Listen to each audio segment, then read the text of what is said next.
Hello and welcome to 100% maths. आज हम करेंगे क्लास 10th के लिए chapter number 8 trigonometry, very important chapter from exam point of view. तो टर्म 1 के लिए हम मैथमेटिक्स के लिए पहले इसकी एनसीईआरटी सॉल्यूशंस करेंगे। वैसे तो मैंने बहुत सारी वीडियोस इसके ऊपर करी हुई हैं, मैं आपको सभी के लिंक जो हैं वो डिस्क्रिप्शन बॉक्स में दे रही हूँ और कि कौन कौन सी वीडियोस हैं। तो आप ज़रा सा ये थ्रू आउट कर लीजिए, कितनी वीडियोस हैं, कितने क्वेश्चंस मैंने कर रखे हैं यहाँ पर ट्रिग्नोमेट्री की। आप सभी को जाकर रिवाइज कर सकते हैं, सिवाय एक टॉपिक नहीं करना है आपको, कॉम्प्लीमेंट्री एंगल्स। सो आज की वीडियो में हम करेंगे एनसीईआरटी एक्सरसाइज 8.1। ये एनसीईआरटी सॉल्यूशंस इसलिए करने अब ज़रूरी हो गए हैं क्योंकि इसी के बेस पे हमारे एमसीक्यूज बनते हैं और एमसीक्यूज आप तभी सॉल्व कर पाएंगे जब आपको एनसीईआरटी आती होगी। एग्जाम्पल्स बुक के और आपके एनसीईआरटी एक्सरसाइजेस वो आप बहुत अच्छे से करें, तभी आप एमसीक्यूज बहुत अच्छे से कर पाएंगे। तो आज की वीडियो में टिप्स और ट्रिक्स के साथ ये वाली एक्सरसाइज मैं सॉल्व करवाऊंगी। तो अब ये वीडियो आपको कंप्लीट अच्छे से पूरा देखना है और नोट्स बनाने हैं। आइए वीडियो स्टार्ट करते हैं। तो स्टार्ट करते हैं अपने फर्स्ट क्वेश्चन के साथ। अब यहाँ पर है right triangle ABC, right angle कहाँ पर है? B पर। तो सबसे पहले ऐसे क्वेश्चंस को सॉल्व करने के लिए हमें फिगर बनाना होगा। तो राइट एंगल कहाँ है? B पे, मतलब ये राइट एंगल ट्रायंगल है, ये B हो गया, ये मान लेते हैं A है और ये है C। ABC right angle triangle at B, ठीक है, right angle at B। AB कितना गिवन है? 24 सेंटीमीटर।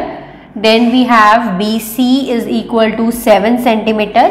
हमें निकालना है sine A cos A, sine C cos C। तो उससे पहले हमें यहाँ पर हमें बेस पता है, परपेंडिकुलर पता है, so we need to know the hypotenuse. उसके लिए हम क्या लगाएंगे? Pythagoras theorem. तो पाइथागोरस थ्योरम क्या कहती है? AC स्क्वायर यानी कि hypotenuse square is equal to हमारा perpendicular square BC square plus AB square, base square. यानी BC की वैल्यू क्या है? 7 और AB की वैल्यू है 24। 7 का स्क्वायर 49, 24 का स्क्वायर 576। टोटल करके आएगा 625 is equal to AC square, इसका रूट करेंगे। So AC is equal to root of 625, that is equal to 25। ठीक है, यानी कि हमें जो हमारा हाइपोटेन्यूज है वो कितना मिल गया है? 25 सेंटीमीटर। ओके, अब तीनों चीजें पता है। अब हमने निकालना है साइन A कॉज A। अब एंगल भी आपने ध्यान रखना है, ये जो A है वो नीचे ही है, ठीक है। हम लगाएंगे पंडित भद्री प्रसाद हरिहरि भोले और साइन कॉस टैन, इसका उल्टा कॉट, सीकेंट एंड कोसीकेंट, ये सभी में हमने अप्लाई करना है। साइन का फॉर्मूला क्या होता है? P/H, ठीक है। P/H का मतलब क्या है? परपेंडिकुलर क्या है आपका? परपेंडिकुलर इज BC, हाइपोटेन्यूज क्या है आपका? AC। BC की वैल्यू क्या है? 7 और AC की वैल्यू क्या है? 25। तो साइन A की वैल्यू है 7/25। Okay, then cos A, cos का फॉर्मूला है B/H, base upon hypotenuse. Base क्या है आपका? AB, हाइपोटेन्यूज क्या है आपका? AC। सो AB की वैल्यू है 24, AC की वैल्यू है 25। तो 24/25 is the answer of cos A। ये हो गया आपका first part solve. Second part, sine C and cos C। अब यहाँ पर ये जो एंगल है वो कहाँ पर है? इस तरह है, ठीक है ना, ऊपर की तरफ है। यानी कि ये फिगर हमारी, अगर हम इसको इस तरह से लें, अब इस तरह से लेनी पड़ेगी ना हमें फिगर। मैं फिगर यहाँ पर अब दोबारा बना रही हूँ, तो C मैंने टिल्ट करके इधर ले आई हूँ, ठीक है। जब ये टिल्ट करूँगी तो ये AB पोर्शन ऐसे हो जाएगा ना, इस तरह से हो जाएगा, ठीक है। तो मतलब क्या है? अब BC हमारा बेस बन गया है और AB हमारा परपेंडिकुलर है। AC तो सेम रहेगा, हाइपोटेन्यूज हमेशा सेम रहता है। जब हम इसको टिल्ट करते हैं तो जो बेस है वो परपेंडिकुलर बन जाता है, परपेंडिकुलर बेस बन जाता है, यही फर्क होता है सिर्फ, ठीक है। तो साइन C के लिए हमारे पास फॉर्मूला क्या है? Perpendicular upon hypotenuse. पर परपेंडिकुलर क्या है यहाँ पर? AB, तो AB लिखेंगे, हाइपोटेन्यूज वही रहेगा AC। AB की वैल्यू कितनी है हमारे पास? 24 और AC की वैल्यू क्या है? 25। ये फ़र्क होता है बस जब हमारे एंगल्स इस तरह से होते हैं। नीचे एंगल है तो कोई प्रॉब्लम नहीं है, जब इस तरह से ऊपर एंगल है तो फिगर को टिल्ट करना है। टिल्ट करना नहीं आता तब भी कोई प्रॉब्लम नहीं है, बेस को परपेंडिकुलर मानना है, परपेंडिकुलर को बेस मानना है जब एंगल ऊपर है। ठीक है, कॉस का formula base upon hypotenuse. Base क्या है आपका BC और हाइपोटेनस क्या है आपका AC। BC की वैल्यू है आपकी 7 और AC की वैल्यू है 25। तो ये आपके रिक्वायर्ड आंसर्स हैं फर्स्ट क्वेश्चन के। नेक्स्ट है हमारा क्वेश्चन नंबर 2। अब यहाँ पर हमें फॉलोइंग फिगर में tan P minus cot R की वैल्यू को कैलकुलेट करना है। तो सबसे पहले इस फिगर में क्या गिवन था, ये 12 गिवन था, ये 13 गिवन था, ये बेस नहीं गिवन था। तो मैंने पाइथागोरस थ्योरम यूज करके पहले इसका बेस निकाला। क्या लगाएंगे Pythagoras theorem, PR² is equal to QR² plus PQ²। 13 square 169 होता है, 12 स्क्वायर 144, माइनस करेंगे तो 25 आ जाएगा। सो QR की वैल्यू आ गई 5 सेंटीमीटर। ठीक है, अब ये आ गया हमारे पास। अब हमें क्या कैलकुलेट करना है, tan P। बट जो P एंगल है वो कहाँ पर है, ये देखो ऊपर है। ठीक है, अब ऊपर है तो मतलब इस फिगर को हमें किस तरह से देखना है। ये P अगर मैं इस तरफ इस डायग्राम को ऐसे घुमा दूं तो ये P इधर आ जाएगा, ये Q हो जाएगा और ये R हो जाएगा, है ना। तो मतलब PQ हमारा बेस बन जाएगा और QR जो है वो परपेंडिकुलर बन जाएगा। जब भी एंगल ऊपर हो तो बेस परपेंडिकुलर होता है और परपेंडिकुलर बेस होता है, इतनी सी बात है बस। तो tan P के लिए हमारे पास फॉर्मूला होता है परपेंडिकुलर अपॉन बेस। परपेंडिकुलर क्या है, QR है और बेस क्या है, PQ है। QR की वैल्यू 5 है और PQ की वैल्यू 12 है। ये आ गई tan P की वैल्यू। देन cot R की वैल्यू हो गई हमारे पास बेस अपॉन परपेंडिकुलर। अब R जो है एंगल वो नीचे ही है, ठीक है।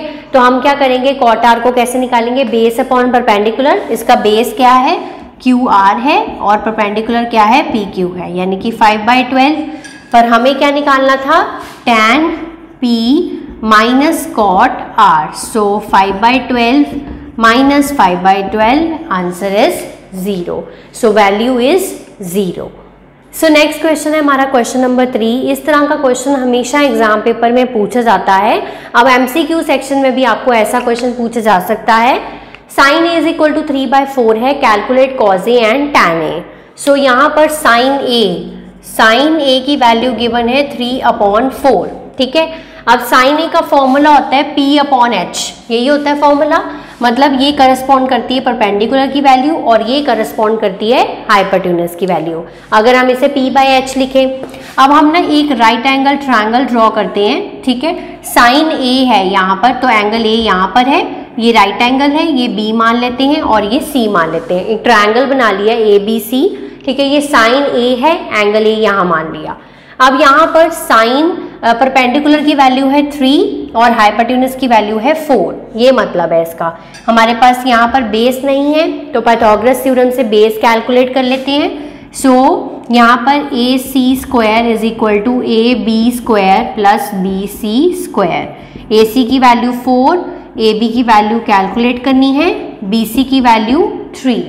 4 का स्क्वायर 16, ये इधर ले आए 9 इज इक्वल टू AB का square, 7 is equal to AB का square. So AB is equal to कितना आ गया, √7 आ गया, ठीक है। यानी कि हमारा बेस है इस क्वेश्चन के लिए √7। ओके, क्या कैलकुलेट करना है हमें, cos A and tan A calculate करना है। तो cos का फॉर्मूला क्या होता है, base upon hypotenuse. So base क्या है हमारा, बेस है हमारा √7 और हाइपोटेन्यूज क्या है हमारा, हाइपोटेन्यूज है 4। तो cos A की वैल्यू आई √7/4। देन tan की वैल्यू परपेंडिकुलर अपॉन बेस होता है। परपेंडिकुलर क्या है हमारा 3 और बेस क्या है √7। सो tan A की वैल्यू है 3/√7। Next moving to question number 4। Similar pattern से इसको भी सॉल्व करना है। देखो 15 cot A is equal to 8, तो हम इसको ऐसे लिख सकते हैं, cot A की वैल्यू है 8/15। फिर से वही लॉजिक से हम पहले देखेंगे कि किस किस की वैल्यू हमारे पास अवेलेबल है। So this is sin, cos, tan, cot, secant, cosecant, ठीक है। अब यहाँ पर cot A 8/15 है, तो cot का फॉर्मूला होता है बेस बाई परपेंडिकुलर। ठीक है, अब यहाँ पर एक फिगर बनाएंगे हम। ठीक है, एंगल ए को कहाँ रखेंगे, यहाँ पर ट्रायंगल बनाएंगे ABC। ओके, देन हमारे पास बेस की वैल्यू है 8 एंड वी हैव परपेंडिकुलर की वैल्यू है 15, तो हमें हाइपोटेन्यूज निकाल लेना चाहिए by using Pythagoras theorem.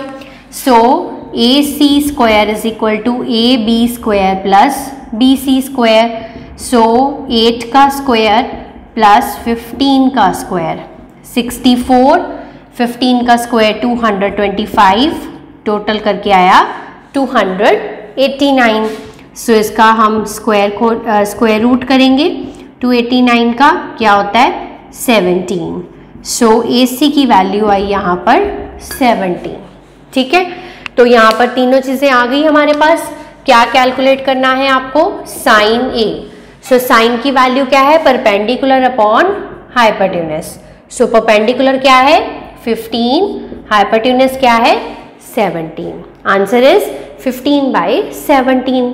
Next secant A, secant का फॉर्मूला ये रहा, सीकेंट H/B, H/B, H क्या है 17, बेस क्या है 8, तो आंसर इज 17/8 सीकेंट A का और 15/17 साइन A का।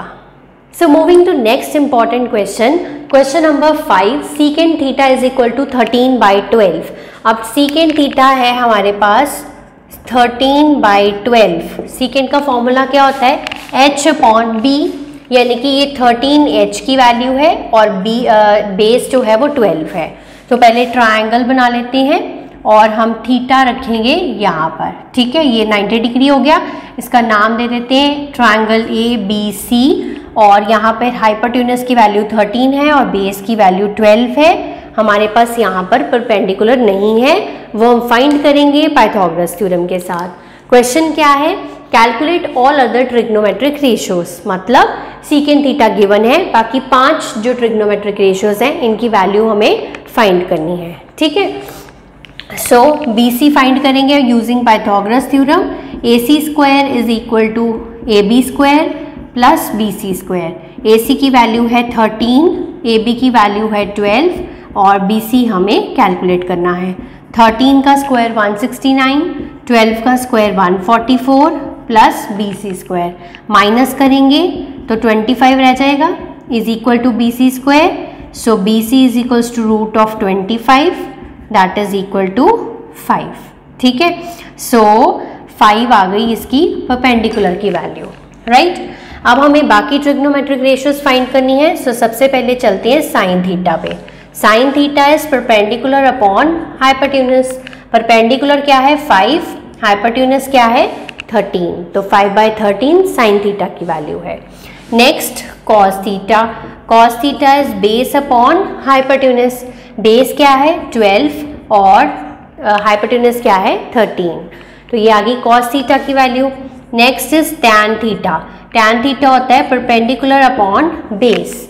परपेंडिकुलर क्या है 5, बेस क्या है 12। Okay, next is cot theta. Cot theta होता है base upon perpendicular, base is 12, perpendicular is 5, तो 12/5 कॉट थीटा की वैल्यू। सीकेंट की हमें पता है। Next is cosecant theta.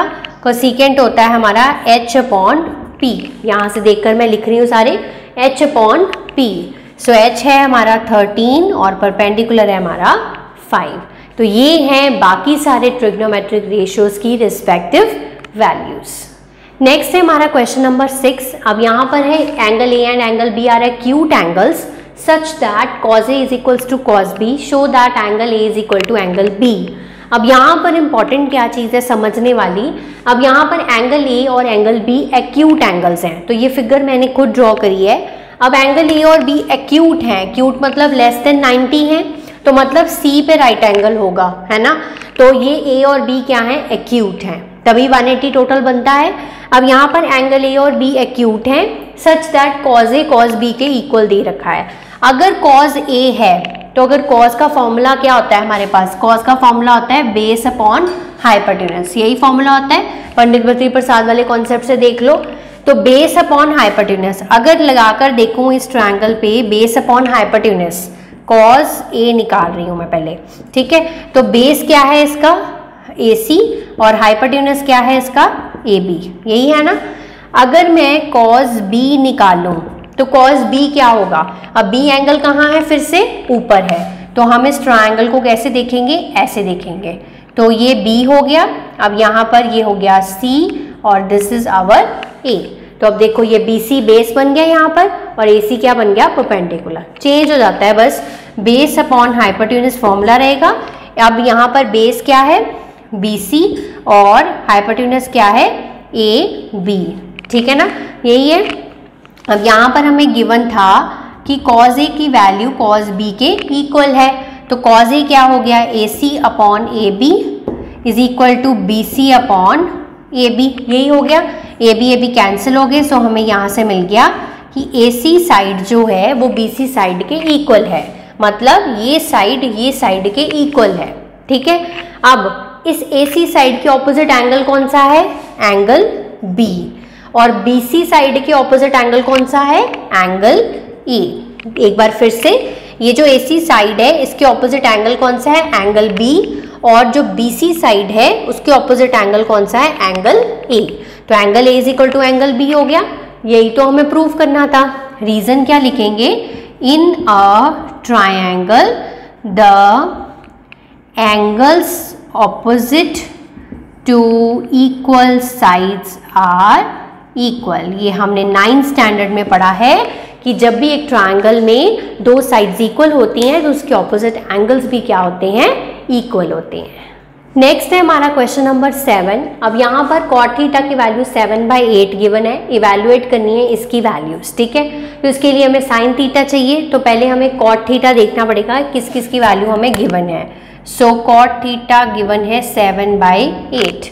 अब यहाँ पर कॉट की वैल्यू मतलब फॉर्मूला क्या होता है, बेस अपॉन परपेंडिकुलर, यानी कि ये बेस की वैल्यू है और ये परपेंडिकुलर की वैल्यू है।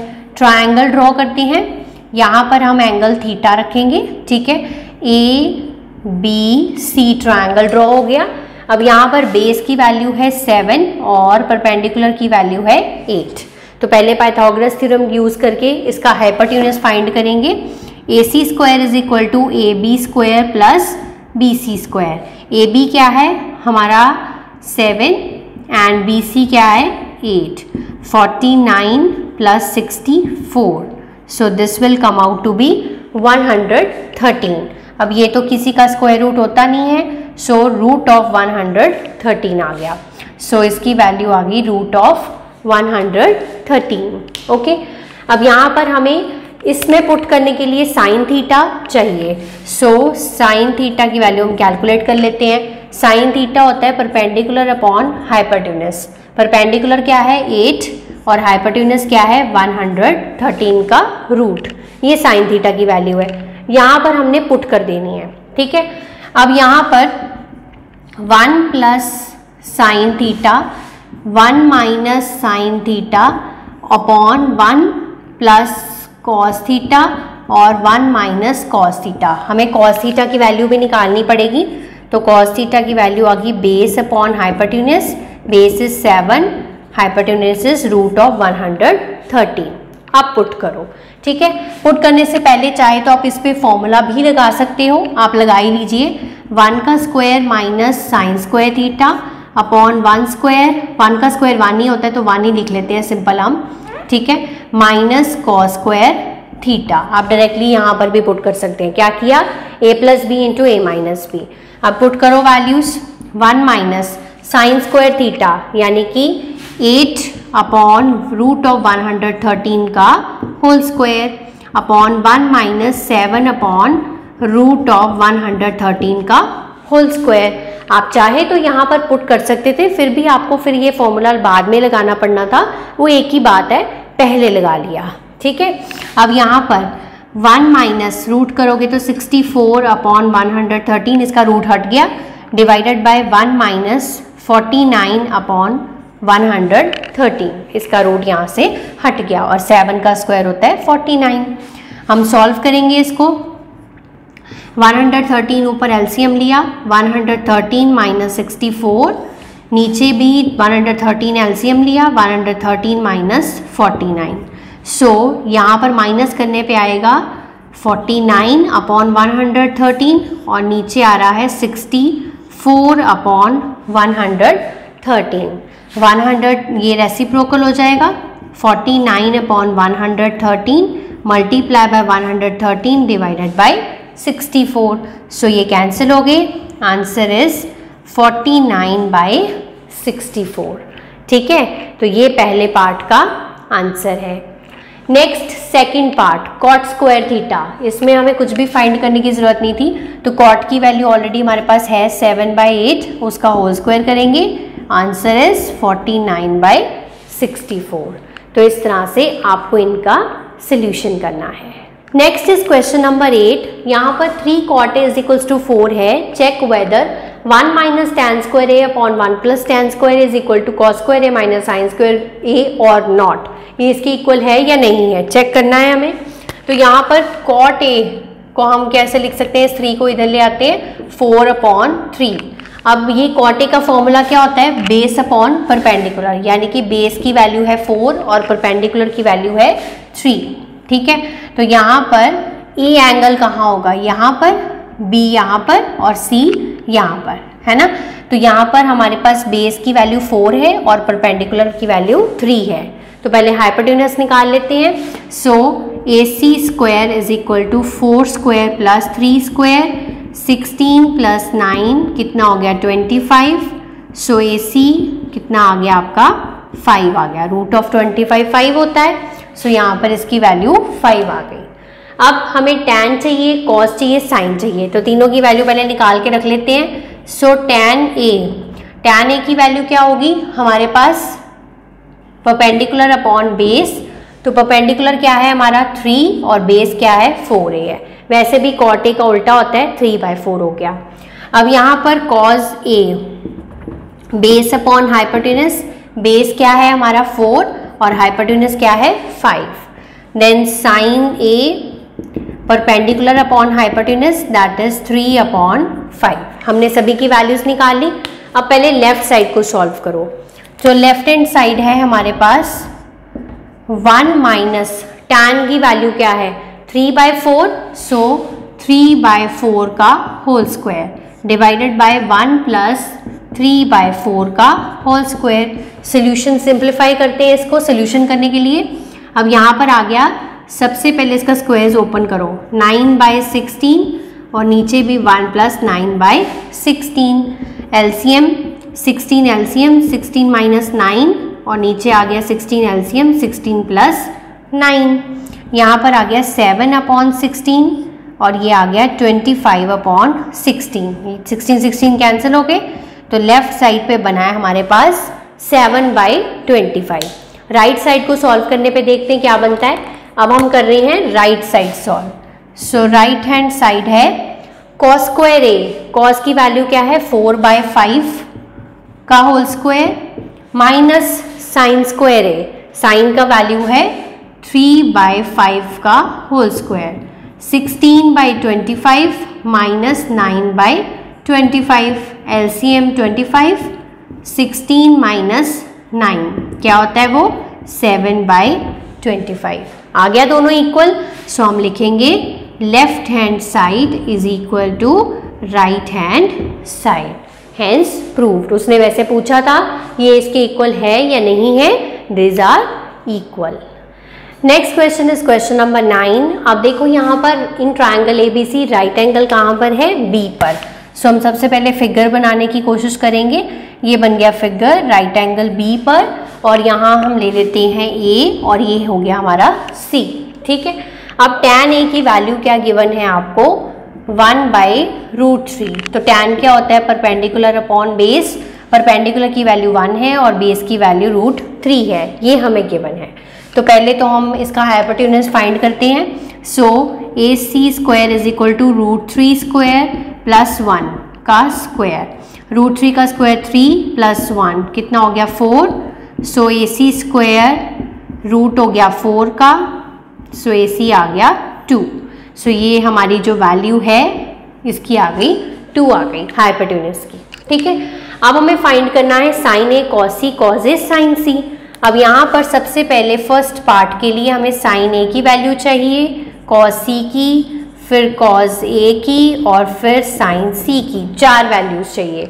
सबसे पहले साइन ए सिंपल है, एंगल ठीक है बिल्कुल, तो साइन ए की वैल्यू होगी परपेंडिकुलर अपॉन हाइपोटेन्यूज। परपेंडिकुलर क्या है आपका 1 और हाइपोटेन्यूज क्या है 2, है ना। कॉस सी, चलो इसको बाद में करते हैं, कॉस ए निकालो, एंगल जिसका सीधा है। कॉस ए आएगा हमारा बेस अपॉन हाइपोटेन्यूज, बेस क्या है इसका √3 और हाइपोटेन्यूज क्या है इसका 2। अब आ जाओ कॉस सी और साइन सी पे। अब सी एंगल कहाँ है, यहाँ पर। अब अगर इस फिगर को टिल्ट किया जाए तो सी एंगल यहाँ आ जाएगा, ए यहाँ चला जाएगा और बी यहाँ आ जाएगा, ठीक है ना। इस तरह से इसको देखेंगे। अब यहाँ पर जो ए सी है वो देखो दोनों में सेम है, हाइपोटेन्यूज सेम रहता है। बेस क्या बन गया यहाँ पर देखो परपेंडिकुलर, और यहाँ पर देखो ये जो परपेंडिकुलर था BC वो क्या बन गया, बेस बन गया। यहाँ वैल्यूज मैं लिख लेती हूँ, ये 2 है, ये हमारी AB की वैल्यू √3 है और ये 1 है। अब आराम से निकाल सकते हो कॉस C की वैल्यू। कॉस C मतलब बेस अपॉन हाइपोटेन्यूज, इस वाली फिगर को फॉलो करना है।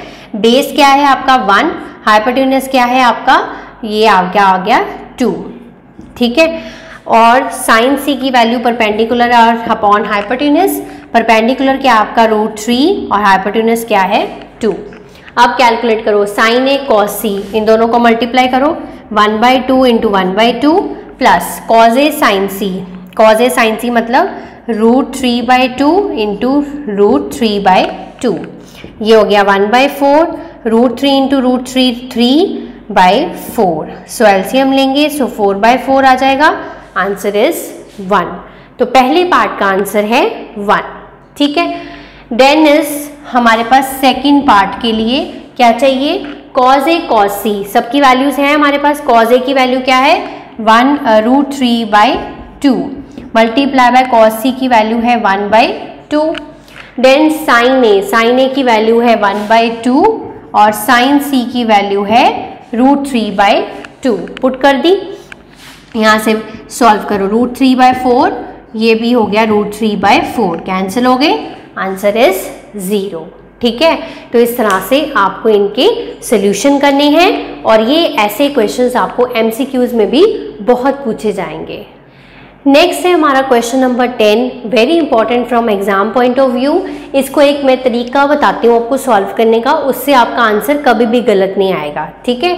सो इन ट्रायंगल PQR, तो सबसे पहले हम एक ट्रायंगल ड्रॉ करते हैं। PQR हमारा ट्रायंगल है, राइट एंगल गिवन है Q पर है, सो P हम यहाँ ले लेते हैं और ये हमारा आ गया R, ठीक है। PQR ट्रायंगल बन गया। अब हमें गिवन है PR प्लस QR की वैल्यू 25 है, यानी कि हमारी हाइपोटेन्यूज प्लस परपेंडिकुलर की वैल्यू हमें 25 गिवन है टोटल, और PQ की वैल्यू हमें गिवन है 5 सेंटीमीटर। अब अगर इस ट्रायंगल पे मैं क्या करना चाहूँ, पाइथागोरस लगाना चाहूँ, तो कैसे लिखूंगी, PR² is equal to QR² perpendicular square plus base square, यही होता है, ठीक है ना।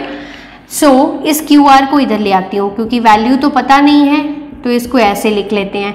PQ की वैल्यू क्या है 5, वो पुट कर देते हैं, ठीक है।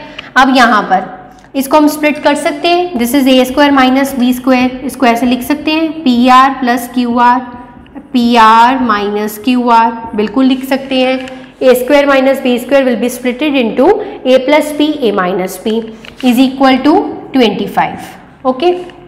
अब यहाँ पर PR प्लस QR की वैल्यू 25 गिवन थी, पुट करो यहाँ पर साथ में PR minus QR is equal to 25, ये 25 इधर जाके डिवाइड हो जाएगा, तो आ जाएगा PR माइनस QR की वैल्यू आ गई 1, ठीक है। सो ये आ गई वैल्यू 1। अब हमारे पास एक इक्वेशन गिवन है क्वेश्चन में, PR प्लस QR की वैल्यू 25।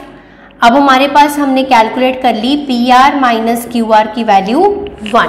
दो इक्वेशंस चाहिए होती हैं जब भी कोई दो अननोन चीज़ें फाइंड करनी होती हैं, तो वो मिल गई हमें। QR कैंसिल, दोनों ऑपोजिट साइन के थे, so no need to change the sign.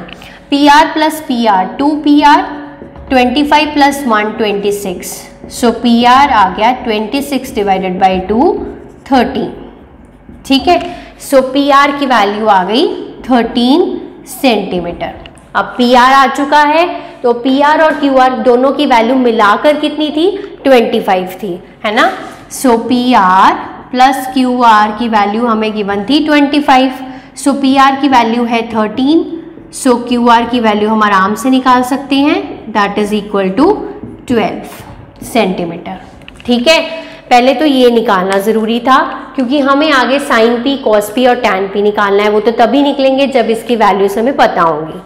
अब आगे साइन P की वैल्यू, P एंगल कहाँ लिया था, इसीलिए मैंने यहाँ पर लिया था नीचे ही ताकि कोई प्रॉब्लम ही ना हो। Sine P angle, so perpendicular upon hypotenuse, perpendicular क्या है 12, हाइपोटेन्यूज क्या है 13, answer is 12/13। Next is cos P, base upon hypotenuse, base क्या है आपका 5, हाइपोटेन्यूज क्या है 13। नेक्स्ट टैन P, ये हो गया परपेंडिकुलर, ये हो गया बेस, परपेंडिकुलर क्या है आपका 12 और बेस क्या है आपका 5। सो ये है respective answers of sine P, cos P and tan P। Moving to question number 11, last question of this video and this exercise. ये बहुत इंपॉर्टेंट है क्योंकि MCQ सेक्शन में अब किसी भी तरीके से हमें क्वेश्चन आ सकता है। सो स्टेट ट्रू और false, justify your answer. The value of tan A is always less than 1। अब ये स्टेटमेंट फॉल्स है क्योंकि जो टैन थीटा की वैल्यू होती है वो -∞ टू इन्फिनिटी के बीच में लाई करती है और ये कह रहे हैं कि ऑलवेज लेस देन 1 है, तो इसलिए ये फॉल्स स्टेटमेंट है। ये आपको याद रखना है कि टैन थीटा की वैल्यू -∞ टू इन्फिनिटी के बीच में लाई करती है। Next second, secant A is equal to 12/5 for some value of angle A। ये ट्रू है क्योंकि सीकेंड थीटा की वैल्यू ऑलवेज ग्रेटर देन 1 होती है, ठीक है। अब next third one, cos A is the abbreviation use for cosecant of A।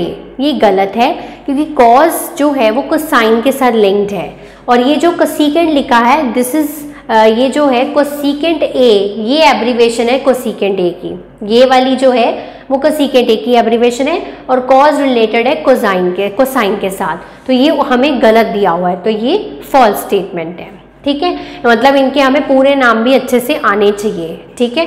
Then fourth one, cot A is the product of cot and A। ऐसा नहीं होता, ये जस्ट एक सिंबल यूज किया गया है, इनको हम सेपरेट करके नहीं लिख सकते, कॉट अलग A अलग, ठीक है ना। तो ये एक सिंबल है इसलिए ये क्या है, हम इनको कॉट एंड A, ये प्रोडक्ट नहीं है, जो it is a false statement. Next is sine theta is equal to 4/3 for some angle theta. False statement है क्योंकि साइन थीटा की value less than equal to 1 होती है, तो हमें ये चीज़ें याद रखनी है, किसकी वैल्यू किसके बीच में लाई करती है और कहाँ पर इसकी रेंज है, तो ये पता होगा तो हम इन क्वेश्चंस को सिंपली आंसर कर सकते हैं। सो आई होप आज की वीडियो के क्वेश्चंस आपको बहुत अच्छे से क्लियर हो गए होंगे, बट स्टिल कोई डाउट है तो कमेंट सेक्शन में कमेंट करिए, मैं उसका आंसर आपको ज़रूर दूंगी। नेक्स्ट वीडियो में मिलूंगी नेक्स्ट एक्सरसाइज के साथ, तब तक आप इसको प्रैक्टिस करिए, रिवाइज करिए। Have a nice day to all of you.